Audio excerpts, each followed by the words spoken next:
Welcome back to the Rub Some Dirt On It podcast. I'm very excited to have my friend Coach Matt Vaadi joining me today.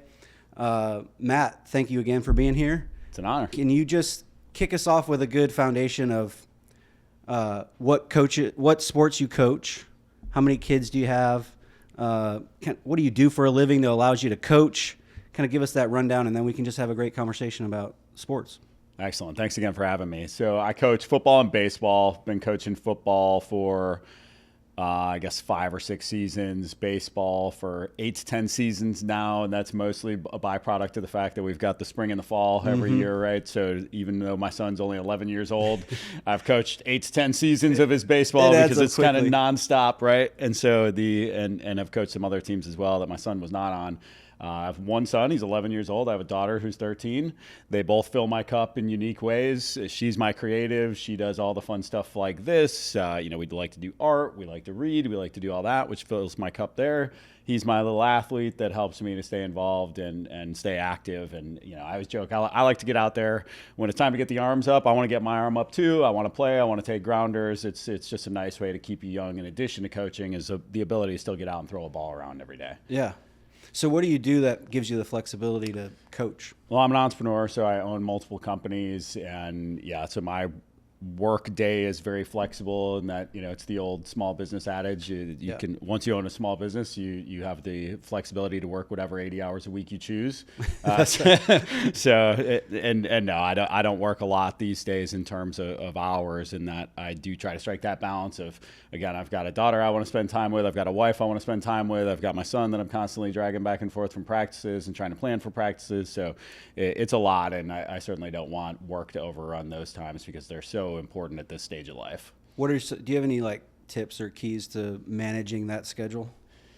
Yeah, be intentional, right? So blocking time for me is everything, and that I have to be well planned. Which comes into the practice thing, which comes into being a coach. If you're not a planner, it's probably not a good role or a good thing for you to be leading a team, in that you've got to have a plan. And so I try to take that home as well. Do I always succeed? Do I always knock it out of the park? But not necessarily. But, last night we were planning my daughter and I's next date, right? Hey, where are we going to go? When are we going to go there? Let's make sure we've got intentional time carved out for the two of us. When it comes to work, what do I need to do? Do I need to get up earlier? This morning was a good example. Hey, I know I'm going to be here at 9. I've got to get to the gym before work. I need to get this stuff done at work before I get here. So I've got to get up that little bit earlier to make sure I get out the door. And, I think you'll find that there's typically a buffer at the end of every day that you could do away with completely, get to bed a little bit earlier and get up a little bit earlier, and probably make more time for these things that matter rather than sitting around scrolling the feed at 10 o'clock, looking at more coaching drills. That's right. It's amazing how the amount of coaching drills comes through the scroll and I think we're all on the same algo at this point because in my coaching chats, we will be sending each other the same exact drills all over and over again. And I'm like, that just popped. I don't want to be the guy, the wet blanket who's always like, it just popped up in my feed too, man. But thanks. Sorry, I didn't send it to you, but what's your sports background? What did you play? Played a little bit of everything growing up. So football, baseball, and wrestling were the main things. Only wrestled for 3 to 4 years, but baseball from 8 to 19, football from probably about this from 12 to 20 maybe. Played a little semi-pro football in college, but I use that term loosely. If you've ever been around a semi-pro team, I think you and I have talked about this before. It's kind of like a beer league for football. It's a lot of washed up athletes that still want to keep playing. I remember my high school coach played. He was still playing, I think, when he was about my age. I'm 45, and I'm fairly certain he was still playing football at that age, which I cannot imagine right now, playing tackle football against a 22-year-old. But so football and baseball were my real loves, and again, that's where I know, my son wrestles. I have nothing to offer in terms of coaching wrestling. I have no clue what they're doing. I barely knew it by the time I was done doing it. I always say I played a little bit of rugby in college, and I still can't explain the rules to you after a year and a half of playing. I still was clueless half the time. So football and baseball I know, but ironically, I tell people all the time, there's this gap from the time I stopped playing when I'm 22, 23, whatever it is, baseball, to now when I'm coaching, which is a 15 to 20 year gap from the time you start. Well, how much has changed in the last 15 to 20 years? This game has gotten so technical. We're teaching kids things at 11 years old that some I never learned, some I didn't learn till college. And so it's a whole different game. And you do have to spend a lot of time studying and researching, a lot more than I care to admit, because it's, how much time and energy am I filling my brain with baseball stuff. But in an effort to serve the boys, in an effort to help them do well, in an effort to help them achieve, I do think it's important to set that example as well. I'm like, hey, I'm putting in the work, I'm learning these drills, I'm setting up the drills, I come to practice with a plan, I come to practice prepared. Like, you guys should do the same, right? Like, we're all in this together. What would be your coaching philosophy if you had to describe that? Yeah, so we have every team. I bring the same 3 rules to the table, and this is a big thing for me. So one of the companies I own is a human resources outsourcing company. So culture is very important to me. It's something, organizational culture, team culture is really important. But we have 3 rules. It's work hard, listen to your coaches, and have fun. And somewhere along the line, a few years back, I realized every lesson we're trying to teach them out here on the ball field will tree up to one of those 3 things. You can't find something that you're trying to teach them that doesn't fall under work hard, listen to your coaches, or have fun.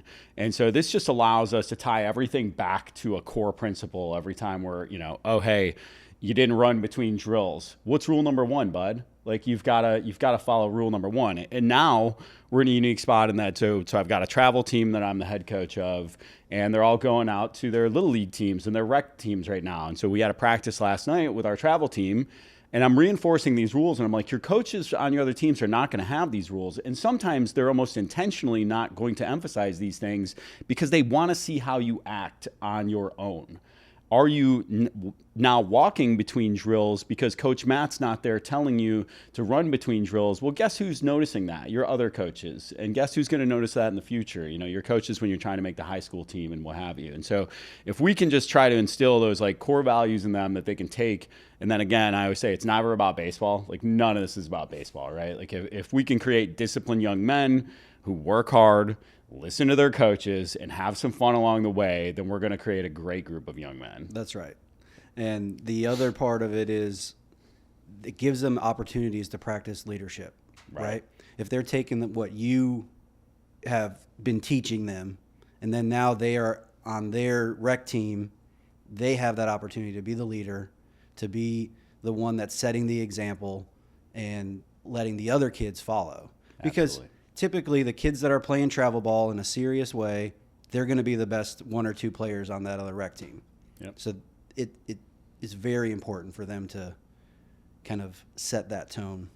Well, and it's a fun time right now for a lot of us because our boys are 11 and they're playing on 11, 12-year-old intermediate teams where the 12-year-olds are pretty darn elite, because this is the year where Little League at 12 years old is when you're trying to make a run to Williamsport. Mm-hmm. So we're out in Irmo. They field a great team every year. They bring in a lot of good ball players, and they try to make a run to actually make it to Williamsport, right? So now we've got our 11-year-olds playing with 12-year-olds who are, the gap is tremendous in skill and like the strength level. I don't know if it's puberty or what, but we had practice the other night, and these kids are just mashing bombs, and our 11-year-olds are like, oh my goodness, like what are we in for here? And they're throwing 10, 15 miles an hour faster than the kids they're normally used to playing against. And so to your point, if you can't step up and lead, even, I give my son the example, like, hey, you're going to be a freshman one day and playing with sophomores. You're going to be a junior and playing with seniors. Like, it's going to happen over and over and over again throughout your life, your athletic career, whatever it is. Like, when you go into a new job, you're going to be the new guy. Like, can you still lead as the new guy? Yeah. Well, you can, right? But you have to have those leadership skills, and you have to hone them over time. And I think that's a really important thing, is like, how do I lead from the bottom? How do I lead upward? And that's a really good lesson that they're going to have to know the rest of their life. So, it is baseball season. Everything's starting up. My kids, we do Trenum, Little League. You guys are in Irmo. Kind of the big rivals when it comes to the districts. Now, Irmo has had our lunch forever. It's not really a rivalry. It's like the little brother. But tell me a little bit about how that Irmo Little League system works. You've kind of gone through the whole thing. Talk to me about that and how the teams work together and develop into all-star teams and all that. Irmo Little League is a tremendous organization, and I am beyond blessed that we landed here in Chapin, of all places. People often ask me, so I moved here from Raleigh, grew up in New York, and they're always like, how did you end up in Columbia, South Carolina? And I said, I came up with this thing a few years back. I'm like, men only end up places for one of 3 reasons. work, women, or wander, the 3 W's. And so for me, it was my wife. She had family here. We moved here. It's like, all right, they're in Chapin. We're moving to Chapin. Great schools, all the stuff. So we end up out there. Little did I know, 11 years later, you fast forward. It's like, oh, great. We're just happen to be in an amazing little baseball pocket, too, where we're going to have great talent. But more importantly, there's just tremendous families in this pride in leading that league and investing so many volunteer hours. So it's a completely volunteer run league, as I believe probably most little leagues are. But they take that very seriously. And you have people over there like Jen Von On, Bobby Jensen, Jay Brown that are just dedicating so many hours every week. I served on the board there for a year, and I was very fortunate to do so. And I'll put it to you like this: like, I just could not commit the time to really keep the bar at the level that the other people on the board were. And I was putting in a lot of time, and it was still like, hey, this is not enough time. 4 or 5 hours a week isn't enough. Yeah. And that's a lot to say for a volunteer, but I understood that expectation because the bar, again, has been set so high by the volunteers there, and that's awesome, and that's what it takes. And that's the reality, is like, you have to have people that care that much about the success of the overall league. And, in a team sport, for people to care about a league so much is really, really important, because most of us, when we sign up for a rec league team, we just want to show up and have our kid play. Like, when I go to Crooked Creek, and there's nothing against Crooked Creek, but it's Crooked Creek flag football, nobody's doing anything for Crooked Creek flag football. We just show up to the game, our kid plays, and we go home. And like, there's, at Irmo Little League, it's like, hey, here's how many concession stands you're going to work. Here's how much of this we need from you. And people rally around it. They love it, and they do a fantastic job with it. And we've just, again, very fortunate that there's a high talent density level out there. I don't know why. You think it's just something in the water? I mean, you guys have got to be doing something different. What's the secret sauce to get such a solid team every year? The girls softball went all the way to Williamsport right 2 years ago. Well, and my role on the board was marketing, and so I would be putting together these graphics with how many we had 7 state title winners or whatever it was, and then another 3 going on to nationals, and like all these things, and just like, the accolades were crazy; they're through the roof. I often wonder that myself, because when we went out to, I think we saw y'all out in Somerville at States, and it was, or actually saw Cal out there, but I'm sitting there going, like, why are all the teams from the burbs the ones that are like crushing it? You've got, Northwood and Irmo and like all these it's not like downtown Columbia. It's not downtown Greenville. Now the Greenville team's really good. Yeah. But I think there's also a little bit, if I'm not mistaken, there's another league downtown that kind of takes some of the talent. So it does. So the Trenum League is hurt by the fact that there's the PBL baseball league. That's what it is, yeah. And PBL is a monster league, but it isn't affiliated with Dixie Youth, and it's not affiliated with Little League. So you're taking half of our talent and just they're playing their own little thing. Yeah. And then they convert into travel ball. Like, the all-stars of their league end up creating their own travel ball team. 2 travel ball teams, I think, come out of that. And then they do their own travel ball system. We noticed, so my oldest is 9, so he's just slightly under yours. And so we did coach pitch. Last spring we did coach pitch tournament. So we got through the districts. We made it to state. They ended up getting all the way to the semifinals at state for coach pitch, which I think is one of the farthest our blue all-star team has ever gotten in the coach pitch level. And we ran into Northwood, who is like, they win the state championship every single year in coach pitch for the last 10, 15 years. It's crazy.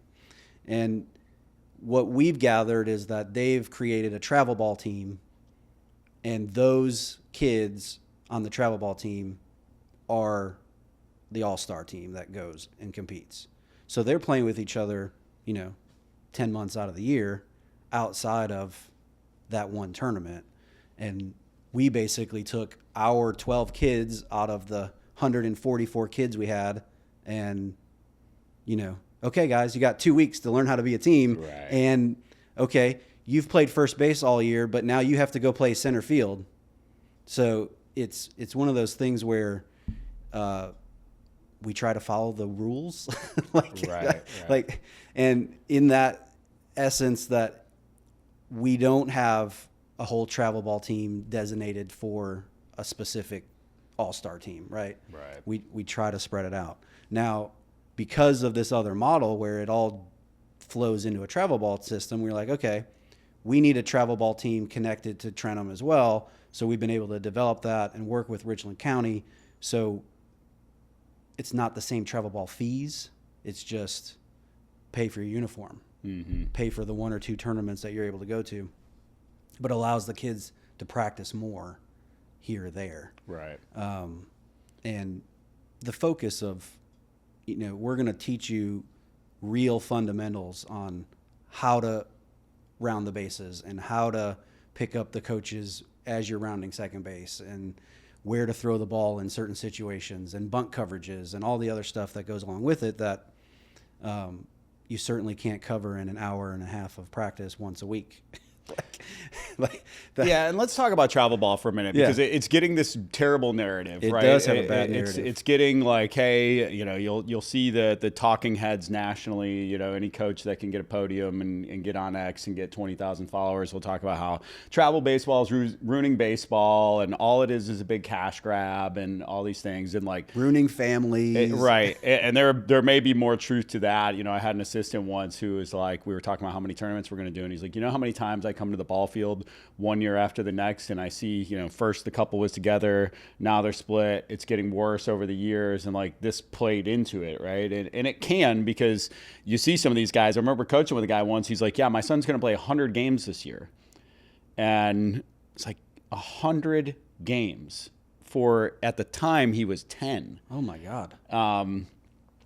Is insane. But at the same point, you can see how quickly these rack up, right? Like we've got 5 tournaments in the spring, there's 15 games. We've got 13 rec ball games. All right, we're going to do it again in the fall. Oh, now you're on the all-star team? Well, then we're going to do it again there. So I get that. But here's the reality to me is cash aside, let's leave the business side out of it because, I just marvel at what Perfect Game does, but we can go into that later. But the, where are they going to get real game-like experiences? And what everybody comes back to it with is, like, hey, you should do more scrimmaging. Well, okay, well, what's really the difference, right? So, like, if we set up a tournament on the weekend and we go play 3 live games, they feel that real pressure. They get more situational. Oh, we've just realized as we're doing this, we never taught them how to do X.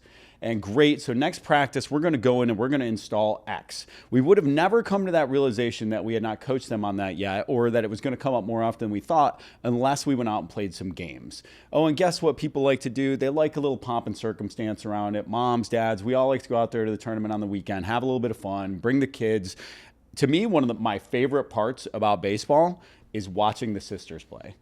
Like when there's always a batch of sisters on every baseball team. There might be a baby all the way to a 15-year-old, whatever it is, and they just play and they have the best time and they form these relationships over the course of a season, and that's one of the most special things I get to observe. And it wouldn't happen if we just practiced, right? So there are other relationships. The parents wouldn't form the relationships that they form without practice. Now, again, you can go off on this, hey, how much money is this hobby costing us? Yeah, great. But again, you just need to be smart with what money you have. If you're throwing away money on a $400 bat that you're going to get rid of in a year, that's your prerogative. I can't tell you. You're going to go blow that $400 on something else anyway. So, that's your $400. I'm not going to tell you how to spend your $400. But yeah, I'm tired of the bad narrative because I think the reps are quality. Now, as they get older, again, Perfect Game. If you go to Perfect Game's website, what do they sell themselves as? The largest recruiting platform in the country. They're not a baseball tournament company. They're a recruiting platform. We just got our team signed up. As you know, we switched from USSSA to Perfect Game here in the Midlands. Perfect Game, their whole ethos is very different when you go to their site and get your team signed up, get your players signed up. Everything's about stats, data, getting your son on there, promoting him. What other services can they upsell you later? Now, I don't love all that stuff because very few of our kids are going to play high-level college ball, and so a lot of money will be wasted by parents. But I don't think that the games and the tournaments themselves are necessarily a waste of money. I really appreciate your take on that because, like, you're right. Every chance you get on your feed is someone bashing travel ball. Now, I, have absorbed all of that, and my kid obviously is a little younger, so I'm looking like, okay, this might be in his future. I don't know if it's going to be in his future. I hear all the bad stuff, but what I come back to is it made it very clear last spring for me, which was we've always done rec little league, love it, 10, 12 seasons of coaching because I'm doing it every fall, every spring. And we got out there last spring, and I just remember coming home from our first practice, and my oldest was just completely deflated, just frustrated.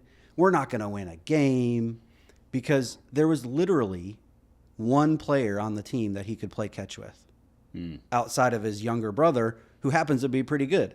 But one player on the team that he could play catch with. Like, how is he going to get better if he has no one to play with, no one to play catch with during the entire practice because he's the only one that can throw and catch consistently? And I was like, aha, that's why you do travel ball. But at the same time, you have to go and say, okay, here's your situation. Now, how do we make the most of this situation? How do we get the most out of it for you? And as a coach, then I have to say, okay, I have a kid who has never played. I have a kid who has played a couple seasons, still can't catch or throw. I got 2 kids that can catch and throw and hit. So I have a wide range of athletic ability and experience that I have to cater a practice to in order to get these guys on the lower end to get up to the upper end by the end of the season so we can actually try to win a game. And that's the challenge that, a dedicated coach technically has. You have those coaches that'll be like, whatever, I'm just here to move the system along. But then you have the coaches like myself, I feel like, that I'm invested in it. I want to see the kids grow and do well. And I've shared this before. One of the best seasons we ever had, what I ever had as coaching, was a season we won 1 game because we had a terrible team. And by the end of the fall, and it's a developmental time, by the end of the fall, we finally won our last game of the year. The kids were ecstatic, and you could see it coming every game.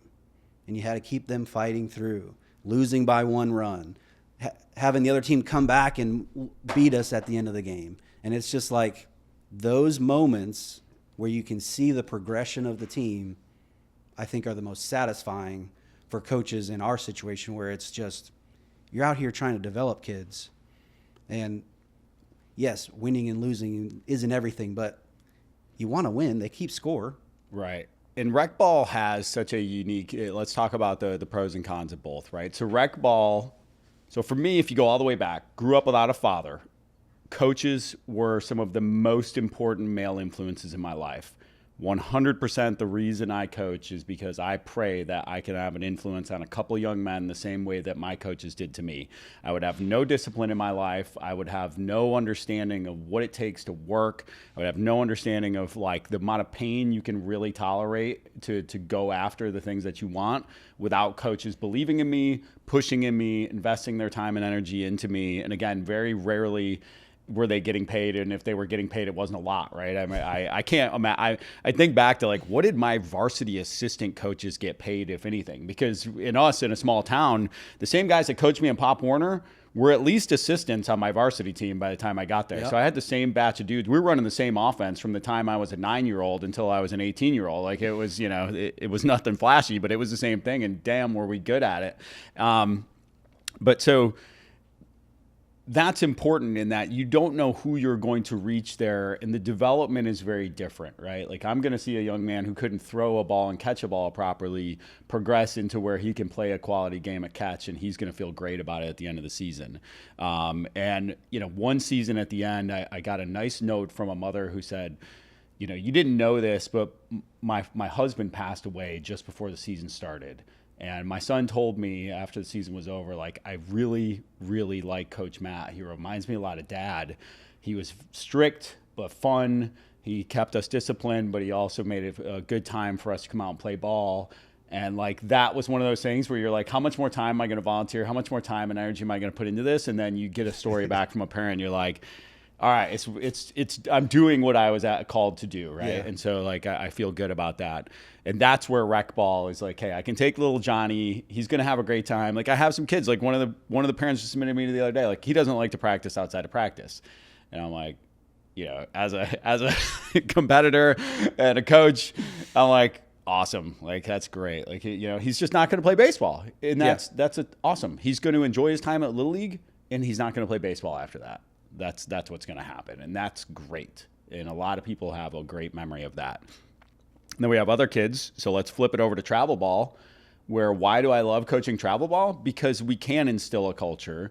We can keep a consistent theme running. We can assign homework. We do have kids that want to develop and want to grow. We've asked the parents for a commitment. Like, hey, little Johnny's going to need to do some homework during the week too, which I think is one of the few things that I do maybe slightly differently than a lot of coaches. I assign a lot of video homework. I assign a lot of homework of like, hey, what were your biggest takeaways from last weekend's tournament? What were 2 things you learned and one thing that was really fun for you at the last tournament? And, they'll put the written notes that their kid put up in the group me, and that'll inspire other parents to put their note from their kid up in the group me.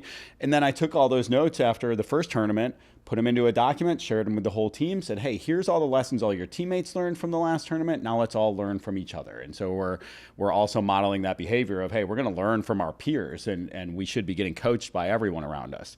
And so the ability to kind of put in a culture, develop young men over an extended period of time that want to be really good at something, showing them the commitment level that it takes to be really good at something, baseball or anything, right? Which is always the message to my son is like, hey, told him on the way home last night, like, I don't care how you play. Again, like I asked him if he ever felt pressure from me, because you've had this kid on your team. We all had, where strikes out, where's the head dart to? Right to dad, right? Like as soon as I've missed that third strike, my eyes go to dad. We've had a bunch of them over the years. And I don't ever want my son to look right at me after he makes a good play, a bad play, whatever. Like I'm not his coach, I'm not his dad. Like he's his own man out there. Like he's got to learn how to deal with that, success or failure. And so that's really important lessons that we want to teach, and that you can't really teach in 2 days a week at rec ball practice. You can't teach all the discipline it takes. And at this time of year, rec ball, here's the harsh reminder, is that if you got 8 practices before your first game, you might get 4 of them in because the weather is just awful. And so we're over at indoor facilities trying to crank out reps of like, only so many swings off a tee are going to really help before we get out here and some kids blowing 70 past you. Our practices started last week, and I haven't had one practice with my team yet. Like, it's just the way my rookie ball team now. We've gotten 2 practices out of the 3 opportunities, but my other one, we haven't had any practices yet, and I'm hoping for today. Right. Like, can you please just dry the fields up enough? Right. It is so funny, just like how certain coaches, like you get reputations pretty quick, right? So you have, I'll share this story. So 2 seasons ago, actually it was last spring, they had sent out the whole list of kids and what their stats were for the evaluation, and then their notes and coach requests and stuff. And we do the draft, but you don't necessarily have to stick with the notes, right? You just kind of keep them in mind, right? And I had one kid on the list that requested not to be on my team. And it was for and they said coaching style. And I thought to myself, that kid has never been on my team, ever. And their parents pretend to be like our best friends when we see them. I'm just like, what is this? They've never even experienced the way I coach. And I don't know if it's because I'm animated or energetic or whatever, yell maybe a little too much. I don't know what it was, but it was just like, I have other coaches, because I coach soccer, baseball, football, basketball, all of them. And I have parents come up to me at the end and like, this was great. We have to be on your team next year. Like, I have kids that have gone from me coaching when they were 4 or 5 all the way through, and they're on my team every year because I must be doing something right. And then you have this kid who's never been on my team, whose parents get this image of how I operate and didn't want their kid on my team.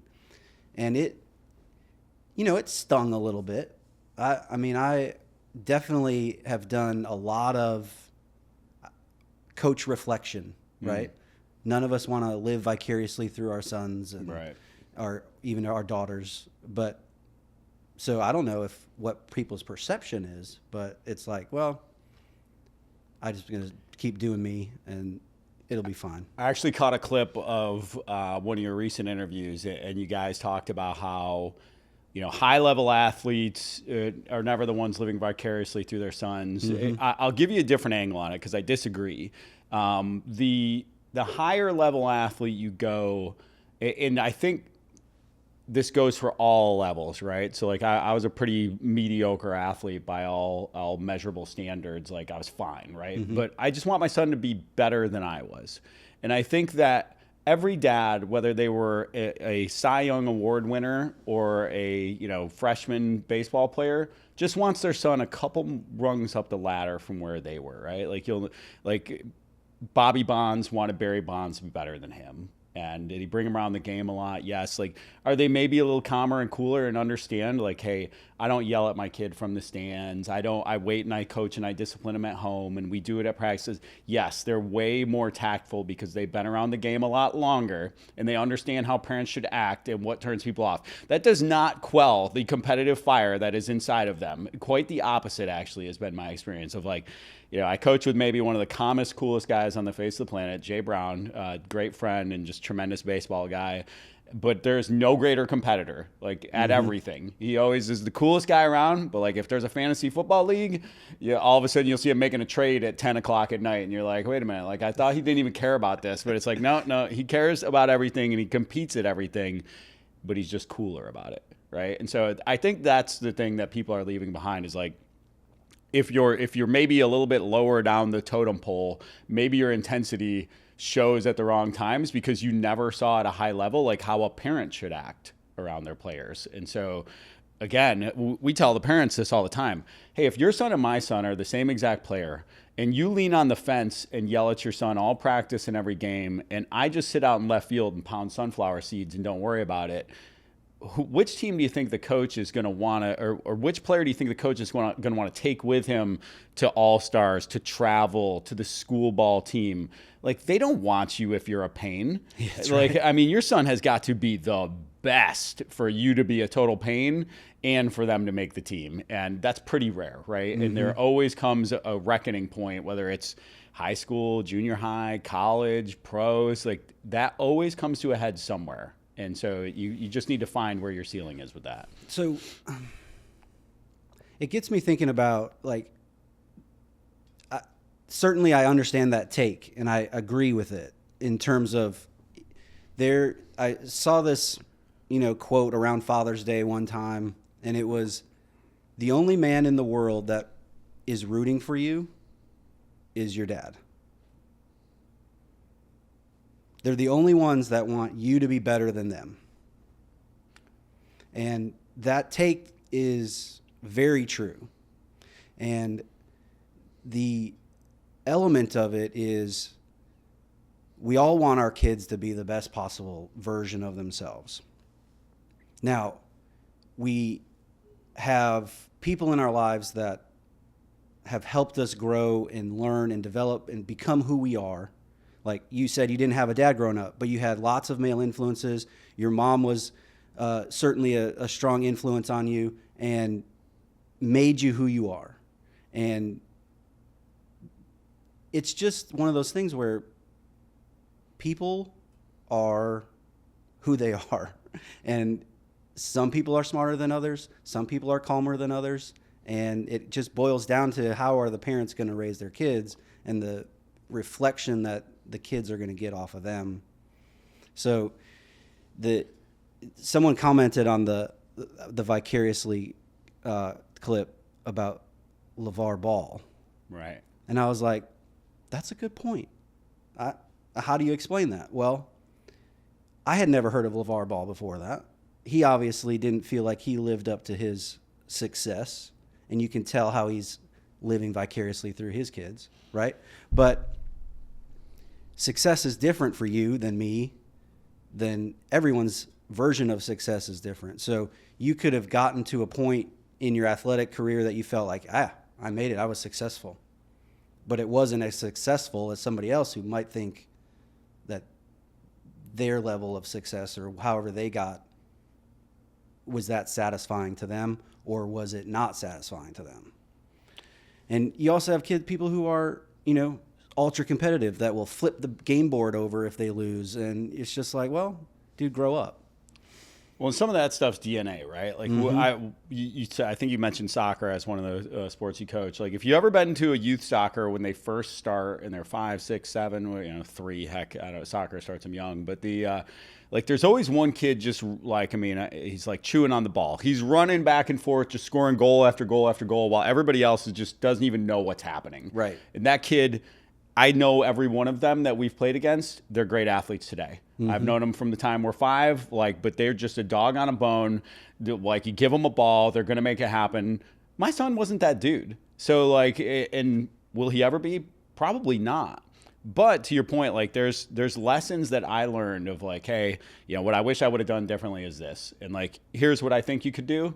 And here's what I wish I would have done differently. How'd I do it to do over? And again, whether you're a Cy Young Award winner and you're just talking about how you get more spin on that breaking ball, or you're just hey, man, my dad used to lean on the fence. I'm not going to lean on the fence and yell at you. I'm going to learn my lessons too. Whatever those things are, we have to be okay with parents wanting something better for their kids and not calling that living vicariously through them, right? So we all live vicariously through our kids. They're an extension of us. They're our blood. Like you said, we're the only ones rooting for our kids sometimes. But that's also a lesson in and of itself is, hey, how do you get comfortable knowing that you're the 4th, 5th, 6th, 7th, 8th, 9th, 10th best player on the team? We had to deal with this last fall. My son is probably somewhere between the 8th and 12th player taken on the All-Star team, And so it's he realizes that pretty fast as the team starts to fall into place. And all right, well, now are you going to raise up and try to compete and move up? Or are you going to go, man, I'm at the bottom of the team? And again, this is a lesson that's going to go well beyond baseball. How do you overcome adversity? How do you cheer on those people that, hey, man, some people are just naturally more gifted than you. And it's fun to just enjoy the show sometimes and be not everybody on Kobe's team was man, I just wish I could be as good as Kobe. I'm going to work as hard as him. Sometimes you just got to be in awe of greatness, right? There's some dudes around you that it's just hey, and I try to model that behavior. So the thing that we've got to do as coaches is not just talk about it. We got to be about it. I joke all the time that our coaching staff for the Palmetto Lions, our travel team, we've been drafted to the majors 3 times, 3 coaches. One of them was drafted twice. I am not one of those coaches. I know the other 2. They were pretty darn good. Yeah. And so it's but I tell my son, I'm look, I want people around me that are better than me because they force me to get better.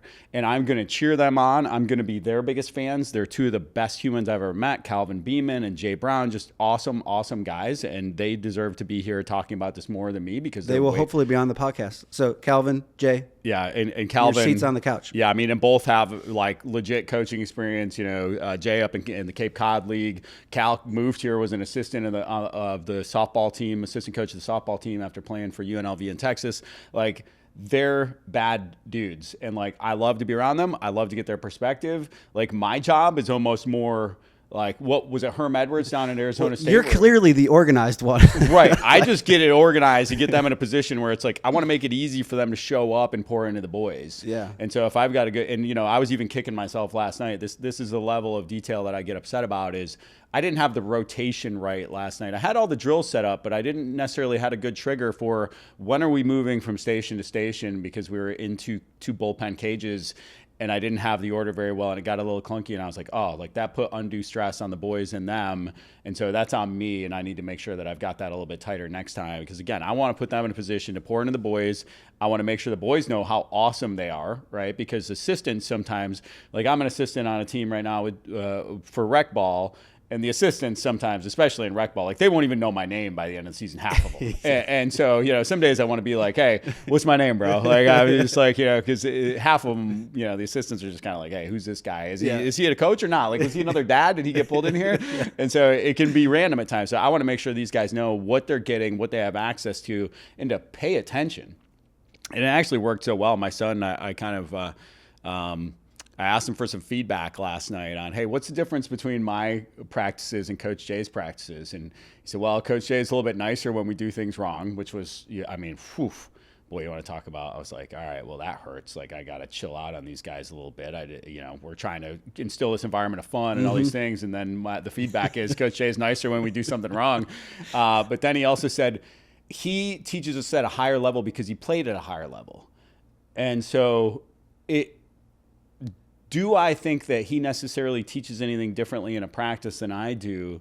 Yes, he definitely knows the game technically much better than I do, but there's also the perception there, right? So it's like, hey, we know this gentleman won a College World Series, and Coach Matt has told us this over and over again, and he's emphasized that we should listen to him, and now it's worked, and it's a little bit of a hurt to the, you know, a little bit of a hit to the ego when I hear it back. But that's what I want, right? I want them to know, like, hey, this is the level of access to information and talent you have. When you have that in your life, if a billionaire walks in here right now, I should be asking him nothing but questions about how to grow my company.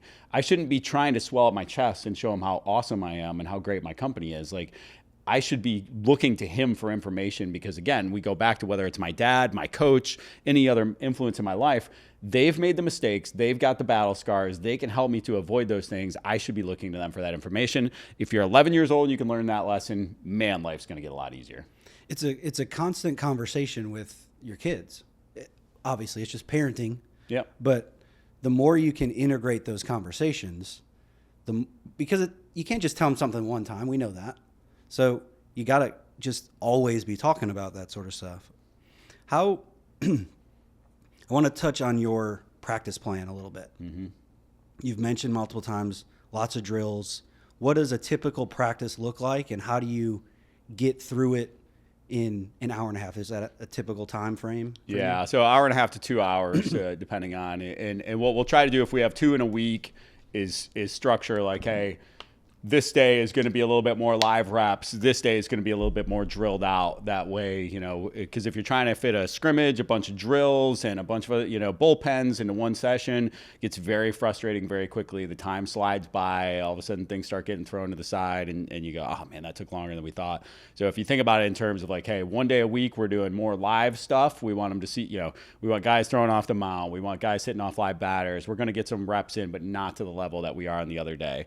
And then situational is on the live day, because everything, especially this time of year, you know, we're at a point where, and I'll get more into the meat and potatoes of the practice plan, but it's, hey, we're starting to play with, we've got these kids now where the expectation is you're going to be drilling out all week. Like, you should be taking fungos, you should be doing your daily vitamins, you should be swinging off a tee, you should be swinging in a pen. Like, dad should be taking you. I mean, again, you're not going to have success in the 3 to 4 hours a week we get with you if that's all you do. So, you know, hey, have your son ready. Here's a throwing program. Here's here's daily vitamins. I must message our parents every week about, hey, your son doing his daily vitamins? Did your son watch his homework this week? You know, I assign a couple videos a week on, this week it was your pickoff move to second base and our hitting approach. And so, like, created a YouTube video for, hey, what is our hitting approach? Because we emphasize approach over anything else. We don't, again, if I get 3 to 4 hours with your kid, maybe an hour a week of hitting time, how much can I influence his swing during that time? That's not going to bear the most fruit. His approach at the plate, swinging at pitches he can hit, is going to influence him the most in the time that I have with him. So anyways, for me, starts with a dynamic warm-up. Travel, we can have the boys lead it, right? So now we're giving them an opportunity to lead. I do a lot of print it out, put it on laminate it, put it on a hook, hang it on a fence. Our warm-up is hanging on the fence. If they forget it, whoever's leading that week can go over, look at it, and go, hey, here's what we do for our warm-up, and go through that. Then we're going to move into a throwing program. I do think this is something we do really well. Again, if you've had a high-level pitcher as one of your coaches, he walks you through, these are we're going to do these 5 throwing drills every single time we start our throwing routine. And then my big emphasis is on catch play. So, like, if, a coach, as the higher level you go, the better catch you play, the more they notice that, right? So if I'm having a tryout for my 7th graders and there's one kid who's just kind of swinging his arm out and grabbing the ball and lazily throwing it back and forth, and another kid who's working on his exchanges, who's working on his relays, who's working on his form, maybe receiving the ball at first base, all during catch play, like those are critical reps. Like to me, I always say we warm up to play catch. We don't catch to warm up. Like it's so important that we actually, this is a drill, not just a warm up. And so we really emphasize that. Then we go straight to base running. Always, I mean, this is the exact way every single practice starts, regardless of what day it is. Base running, base running, base running, base running. I mean, the biggest advantage you will have in youth baseball is if your boys can run the bases. You talked about Northwood earlier. They have a culture there that is, I put it to the boys like this. I was sitting on the first base fence watching the game, my little campground chair like everybody else, right up against the fence. Foul ball got hit behind me. At least 4 kids were sprinting at me full force as that ball was hit well behind me. But that's a mentality, right? Like if the second baseman is sprinting hard at a foul ball that is clearly out of play, but that's just how he's trained. That's just his DNA. That's part of the team culture. Like that's what we want, right? And so if we're going to be aggressive, we have to start with being aggressive in practice. And there's no better place to be aggressive than on the bases. Then we move into stations, right? So it is 2 to 4 max at any station. We're going to go defense and we're going to go offense. And then we're always going to mix in at least 2 games per practice. So really fun one, eraser ball. I don't know if you've ever done this one. The kids love this right now. If you got 2 cages lined up, put a ball on a tee down in the cage, give each kid 3 to 5 swings off a tee. Anything off the back of the net is a certain number of points. Line drive is 1 point. Line drive off the back of the net's 3 points. We alternate kids back and forth. If you hit the ball off the tee, it erases the other team's score completely. And so it's this competition. It'll always come down. It almost always comes down to the last 2 kids to win it. So now we got clutch kids out there, right? So like, now I'm up in a clutch moment trying to hit a ball off the back of the net, and they love it, right? And pitcher knockout. We're starting to do some fielder knockout too. So like, the game of knockout from basketball. We'll do that off the mound, throwing strikes. We'll do a lot of different games. We try to mix in the games. Obviously, the kids love them. They're good skill developers. But yeah, stations, I mean, it's reps. Like last night I was getting on them, had some kids standing there. He's on a tee. There's 2 other kids, who are feeding tees, and he's just kind of talking. And I was like, hey, bud, somebody else can come in and swing. Like, we've only got an hour. Like, we got to get swings in. And so it's when it's time to get reps, it's time to get reps. But ultimately, in practices, situations are everything, and we play a lot of speed ball. I don't know if you guys play speed ball. Basically, we break them up into teams of 3 infield, 3 outfield, 3 hitters, coach pitching, and you start with a 1-1 count, so it goes fast. And all right, cool. We move through. You get 3 outs. Everybody rotates. Come on, go. Rotate between sessions. They love speedball, and it gets them more game reps. And we can coach game reps as they're happening because somebody hits a grounder to short. Kid bobbles the double play. Like, hey, listen, you were moving to your right. You should have done this. You're moving to your left. You should have done that. Situational stuff. Again, going back to like the earlier comment, hard to fit into a practice while you're trying to rep out. But if you don't, you get exposed pretty quickly when you get out on the diamond and that they don't know what to do in situations. So you could have everybody out there can field ground balls and throw it perfectly, but if they don't know where to do it, then that creates a lot of problems. Yeah. Well, that was an awesome take. I mean, thank you so much for breaking your practice down. I'm going to steal a handful of those. And if I can get on that text chain, I'd appreciate that too. Any help I can get. I end up every Rub Some Dirt On It podcast, I end up with a trivia question. So I have one trivia question for you. How many perfect games in MLB history has there been? How many perfect games in MLB history? 26. Ooh, very close. 24. 24. All right. Yeah. 21 in the modern era. Cone and Wells are 2 of the ones I remember best. Yeah. But no, and I'll leave with this one thought in that it's something that, again, the coaches I've been around, great men of faith have been around of like, if you're a man of faith and if that's a part of your walk, make sure that you lead with that. And so, one of the things that we have is, our team is Palmetto Lions. Proverbs 30:30 is our mantra. It's on our jerseys. The lion is the mightiest of beasts. It does not back away from anyone. We emphasize that at every practice. We give them a word of the week along with a verse of the week that emphasizes that word, right? So recently it was persistence in Galatians 6:9, and it talks about persistence and bearing fruit later through your efforts and your work. And so and then it gives the parents the opportunity. Not every parent buys into this kind of stuff, and that's fine.